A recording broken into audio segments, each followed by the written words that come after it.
Malabon City Government naayos naman ang mga hinaing ng mga inmates matapos mag-noise barrage. Kaugnay niyan may mga reports si Bombo Jovino Galang. Agad na tinugunan ng Malabon City Government ang mga hinaing ng mga persons deprived with liberty o mga PDLs matapos ang ginawa nilang noise barrage sa Malabon City Jail. Mismong si Malabon City Mayor Jeannie Sandoval ang nagtungo sa lugar para tugunan ang mga hiling ng mga inmates gaya ng kakulangan ng pagkain at maling serbisyo. Narinig din ni RD, narinig din ng bagong OIC. Sabi ko, babalik ako dito, magbibigay sa kanila ng mga pagkain, food packs, may bigas, may kape, may dala.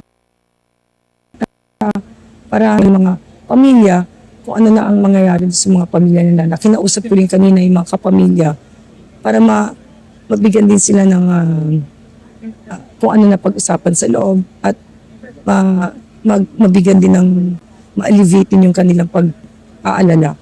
Una rito ay nagsagawa ng noise barrage ang mga inmates dahil sa mga hindi nadidinig ang kanilang hinaing. Ang lungsod pamahalaan ng Malabon ay lagi nandito para sa lahat. Sabi ko nga po, hindi porket nasa loob ka, may karapatan ka pa rin naman. Ikaw ay mamamayan pa rin ng Malabon. Lahat ng tao ay mayroong second chance. At kami ay nandito para suportahan nun. Dahil ang pamilya nyo ay naghihintay sa inyo sa labas.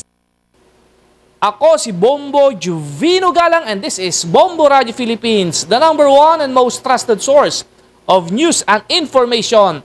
Basta Radio Bombo! For the most trusted source of news and information, visit our website at www.bomboradio.com. Follow us on Bombo Radio mobile app, Facebook, YouTube, TikTok, and X, formerly Twitter. Like, share, and stay connected. Anytime, anywhere.